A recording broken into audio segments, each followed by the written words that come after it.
এই স্বৈরাচারী হাসিনা সরকার থাকা অবস্থায় আমরা কোনোদিনই এই কারাগার থেকে মুক্ত হতে পারতাম না। আমরা কারাগারেই যেমন আবুল কালাম ভাই, পাকশি ইউনিয়ন চেয়ারম্যান আব্দুল ওয়াকিব কেন মারা গিয়েছে, আমাদেরও সেই করুণ অবস্থা হতো। তাই আজকে এই যুবদলের এই ইফতার মাহফিলে যারা উপস্থিত হয়েছে, যুবদল, বিএনপি নেতৃবৃন্দ, ছাত্রদল, স্বেচ্ছাসেবক দলের নেতৃবৃন্দ, সবাইকে অনুরোধ করব যে আপনারা সুশৃঙ্খলভাবে আজকের এই ইফতার মাহফিলটা আপনারা সমাপ্তি করবেন, এই আশা আকাঙ্ক্ষা ব্যক্ত করছি। এবং পরিশেষে বলবো, আপনারা যে আজকে এখানে যুবদলের নেতৃবৃন্দ উপস্থিত হয়েছে, তাদের কাছে আমার একটা অনুরোধ থাকবে, আপনারা বিএনপির হচ্ছে অঙ্গ সংগঠন, আপনারা বিএনপির হচ্ছে হাল, আপনার বিএনপির একটি চালিকা শক্তি। তাই সবাইকে অনুরোধ করব যে যারা যুব দলের নেতৃবৃন্দ আছে, কর্মী ভাইরা আছে, আপনারা যেই ঐক্যবদ্ধ আমরা হয়েছি সেই ঐক্যবদ্ধ যেন থাকে, সেইটাই আমি আজকের এই ইফতার মাহফিলে সবার কাছে প্রত্যাশা করি। আজকে যদি সবাই এই ঐক্যবদ্ধ যদি আমরা না থাকি, তাহলে কিন্তু আমাদের এই দল এই সংগঠন করে কোনো লাভ নেই। আজকে এই ইফতার মাহফিল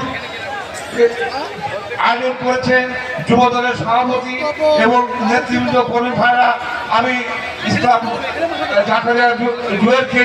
জাকির হোসেন জুয়েলকে আমার পক্ষ থেকে আন্তরিক ধন্যবাদ জানাই, এবং যারা এই ইফতার মাহফিলের সহযোগিতা করেছেন আমি তাদেরকেও আন্তরিক ধন্যবাদ জানিয়ে আমি আমার বক্তব্য এখানে শেষ করছি। আসসালামু আলাইকুম।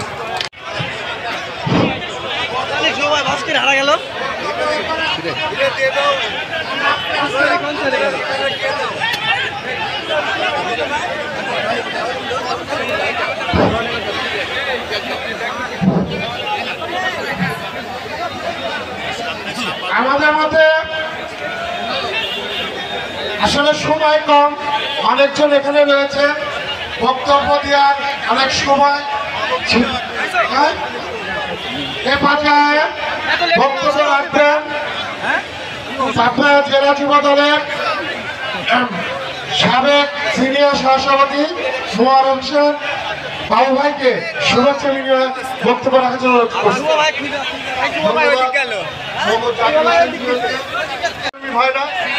এবং মঞ্চে উপবিষ্ট আজকের সভার সভাপতি এবং জেলা এবং ঈশ্বরদী বিএনপির অতিথিবৃন্দ, সবাইকে আমি পাবনা জেলা যুব দলের পক্ষ থেকে জানাই আন্তরিক শুভেচ্ছা এবং বিপ্লবী অভিনন্দন। সংগ্রামী সাথী ও বন্ধুগণ, আপনারা সবাই জানেন আমরা দীর্ঘদিন একটা আন্দোলন সংগ্রামের মধ্য দিয়ে দীর্ঘ 16টি বছর আমরা পার করেছি। এই আন্দোলন সংগ্রাম ছিল হাসিনা সরকার, স্বৈরাচারী হাসিনা সরকারকে পতন ঘটিয়ে একটি গণতান্ত্রিক সরকার প্রতিষ্ঠিত করা। এই হাসিনা সরকারকে আমরা পতন ঘটিয়েছি। প্রিয় বন্ধুরা, আমাদের বিজয় হয়েছে, কিন্তু আমরা আমাদের বিজয়ে চূড়ান্ত লক্ষ্যে রাখবেন পাবনা জেলা যুব দলের সংগ্রামী সদস্য সচিব বক্তব্য দেবে না, সে আজকে ভলেন্টিয়ার করছে, আমাদের খাদ্য বিতরণ করছে, আমাদের মতো মাঠের কর্মী হয়েছে। সংগ্রামী সাথী বন্ধুগণ, আমাদের মসজিদে 600-800 মানুষের খাবারের এবং বসার ব্যবস্থা করা হয়েছে মসজিদের 3 তলা এবং ছাদে। আপনারা এখানে যারা খাবার পাবেন না, তারা ছাদে এবং মসজিদে চলে যাবেন, ওখানে 1000 মানুষের খাবারের ব্যবস্থা রয়েছে। এবারে শুভেচ্ছা বিনিময় করবেন ঈশ্বরদী পাবনা জেলা যুব দলের সম্মানিত। আমরা গণতন্ত্র মুক্ত হয়েছে, কিন্তু আগামীতে যতক্ষণ পর্যন্ত একটি গণতান্ত্রিক সরকার না আসে, যতক্ষণ পর্যন্ত একটি নির্বাচিত সরকার না আসে, ততক্ষণ পর্যন্ত আমাদের ধৈর্য ধরতে হবে। বন্ধুরা আমার, দেশনায়ক তারেক রহমান বলেছেন, ভয় দেখিয়ে নয়, মানুষকে ভালোবাসা এবং উদারতা দিয়ে মানুষের মন জয় করতে হবে। আগামী যে জাতীয় নির্বাচন হবে, এই নির্বাচন অতীতের চেয়ে অতীতের অনেক নির্বাচনের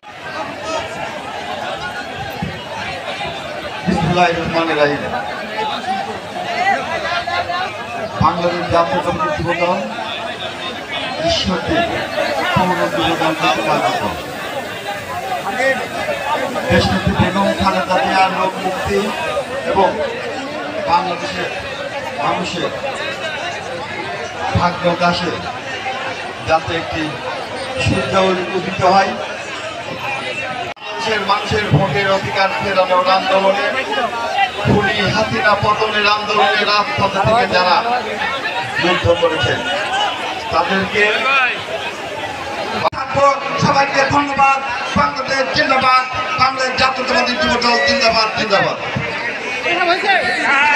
সংগ্রামী বন্ধুরা, আজকে বাংলাদেশ জাতীয়তাবাদী যুবদল ঈশ্বর আসামি আখতারুজ্জামান আখতার ভাই ইতিমধ্যে আমাদের মাঝে উপস্থিত হয়েছেন। সংগ্রামী বন্ধুরা, আমাদের মাঝে উপস্থিত আছেন যিনি আজকে ভলান্টিয়ারের দায়িত্ব পালন করছেন, পাবনা জেলা বিএনপির সাবেক যুগ্ম সম্পাদক, ঈশ্বরদী পৌর বিএনপির সাবেক সফল সাধারণ সম্পাদক জননেতা জাকারিয়া পিন্টু সহ উপস্থিত সকল নেতৃবৃন্দ, বিশেষ করে ঈশ্বরদী পৌর যুবদলের আহ্বায়ক জাকির হোসেন জুয়েলকে সংগ্রামী অভিনন্দন শুভেচ্ছা জানিয়ে এই পর্যায়ে বক্তব্য রাখার জন্য অনুরোধ করছি পাবনা জেলা যুবদলের সংগ্রামী আহ্বায়ক জনাব হিমেল রানা হিমেল ভাইকে। পৌর বিএনপির সাবেক সাধারণ সম্পাদক জাকারিয়া পিন্টু ভাই উপস্থিত রয়েছেন, অনুকরণীয় রাজনৈতিক ব্যক্তিত্ব সাবেক মেয়র মোখলেসুর রহমান বাবলু ভাই, আমাদের সকলের শ্রদ্ধাভাজন পৌর বিএনপির সাবেক সফল সভাপতি আক্তার ভাই সহ আমার উপজেলা যুবদল, পৌর যুবদল, সকল পর্যায়ের নেতৃবৃন্দ, আমাদের সফর সঙ্গী পাবনা পৌর যুবদলের আহ্বায়ক রূপম এবং সদস্য সচিব শিমুল, সদর উপজেলা যুবদলের যুগ্ম আহ্বায়ক লিটন সহ সকল পর্যায়ের নেতৃবৃন্দ, সবাইকে জানাই আমার সংগঠনের পক্ষ থেকে আন্তরিক শুভেচ্ছা। বন্ধুরা আমার, একটা ভয়ঙ্কর বাংলাদেশ আমরা পেছনে ফেলে এসেছে। শেখ হাসিনার অপশাসন, স্বৈর শাসনকে মোকাবেলা করতে গিয়ে বাস্তবিক কারণেই আমাদের ভেতরে ঐক্যের প্রয়োজন দেখা দিয়েছিল। সংগঠনের ভেতরের ঐক্য এবং জাতীয় ঐক্য প্রয়োজনীয়তা দেখা দিয়েছিল। একটি ভয়ঙ্কর স্বৈরাচারের বিরুদ্ধে লড়াই এবং সংগ্রামের প্রয়োজনে জাতীয় ঐক্য গড়ে উঠেছিল। আমরা ঐক্যবদ্ধভাবে যুগবদ্ধভাবে আন্দোলন করেছি, সেই আন্দোলনে আমরা বিজয় অর্জন করেছি। একটা নতুন সম্ভাবনাকে সামনে নিয়ে এখন আমরা কাজ করছি। আমাদের নেতা দেশনায়ক তারেক রহমান বলেছেন, পার্টির ভারপ্রাপ্ত চেয়ারম্যান জনাব তারেক রহমান বলেছেন, আমরা সাম্য এবং মানবিক বাংলাদেশ আমাদেরকে করতে হবে। সেই সাম্য এবং মানবিক বাংলাদেশ কি অন্য কোনো সংগঠনের লোক করে দেবে? এই আমাদেরকেই তো করতে হবে।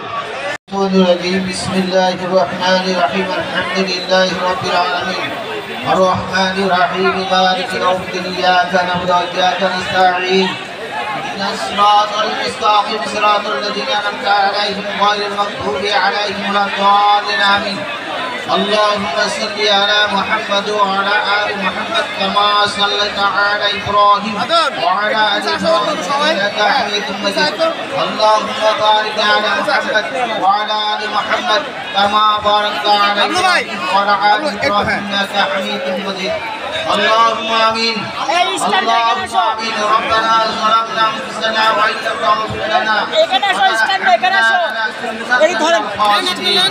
ربنا اغفر لي ولوالدي وللمؤمنين يوم يقوم الحساب رب العالمين तमाम বিশ্ব মুসলমান ভাই বোনদের জীবনের গুনাহ মাফ করে দেন আল্লাহ সমস্ত মুসলমান ভাই বোনদেরকে ঐক্য হওয়ার তৌফিক দান করে দেন সমস্ত মুসলমান ভাইদেরকে আল্লাহ মেহেরবানি করে রব্বুল আলামিন এই বাংলার জমিনের প্রত্যেকটা মুসলমান ভাই বোনের জীবনের গুনাহ মাফ করে দেন।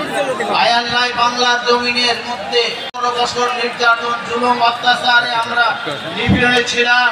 আয় আল্লাহ, আমাদেরকে জালেমের হাত থেকে মুক্ত করেছেন, আলহামদুলিল্লাহ তার শুকরিয়া আদায় করি। আয় আল্লাহ, বাকি দিনটি আমাদের সকলকে এই বাংলার জমিনের প্রত্যেকটা মানুষকে আল্লাহ ভাই ভাই হিসাবে বসবাস করার তৌফিক দান করেছেন। আয় আল্লাহ, আমাদের জীবনে যেন এরকম আর জুলুম অত্যাচার নির্যাতন আমরা যেন আর না দেখি আল্লাহ। এদেশে এমন একটি সরকার দান করেন আল্লাহ, যেই সরকার প্রত্যেকটা মানুষের ব্যথা বেদনা বুঝবে। ইয়া আল্লাহ, খাস করিয়া আল্লাহ আমাদের মঞ্চে আমাদের আজকের ইফতার অনুষ্ঠানে যারা আঞ্জাম দিয়েছেন আল্লাহ সকলকে আপনি কবুল করে নেন, সকলের গুনাহ খাতা মাফ করে দেন।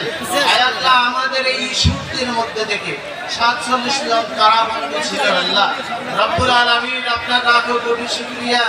রব্বুল আলামিন, আপনি তাদেরকে নেক হায়াত দারাজ করেন আল্লাহ। আল্লাহ, যারা আপনি তাদের ক্ষমা করে দেন। আয় আল্লাহ, জীবিত যারা আছে আল্লাহ তাদের নেক হায়াত দারাজ করেন। রব্বুল আলামিন, তাদের গুনাহ খাতা মাফ করে দেন। রব্বুল আলামিন, আমাদের সকলের গুনাহ খাতা মাফ করে দেন। গোটা বাংলাদেশ নয়, গোটা বিশ্বের মুসলমানদের জীবনের গুনাহ মাফ করে দেন। আয় আল্লাহ, ভারতের দিকে তাকায় দেন, নাস্তিক সরকার মুসলমানদেরকে নির্যাতন জুলুম চালাচ্ছে, মসজিদগুলি ভেঙে দিচ্ছে, রোজাদারের উপরে নামাজের উপরে অত্যাচার করতেছে। আয় আল্লাহ, বাংলাদেশের বর্ডার নিয়ে আল্লাহ হিন্দু জাতির আজকে অন্যায় অত্যাচার নির্যাতন করতেছে। ইয়া আল্লাহ, তাদেরকে আল্লাহ তাদের যদি হেদায়েত নসিব থাকে হেদায়েত দেন। আয় আল্লাহ, তাদের যদি হেদায়েত না থাকে হেলাক করে দেন। রব্বুল আলামিন, বাংলাদেশের মধ্যে হিন্দু মুসলিম বৌদ্ধ খ্রিস্টান সকলেই যেন আমরা ভাই ভাই হিসাবে বসবাস করতে পারি সেই তৌফিক দান করে দেন। আয় আল্লাহ, শেষে আমরা যে জনম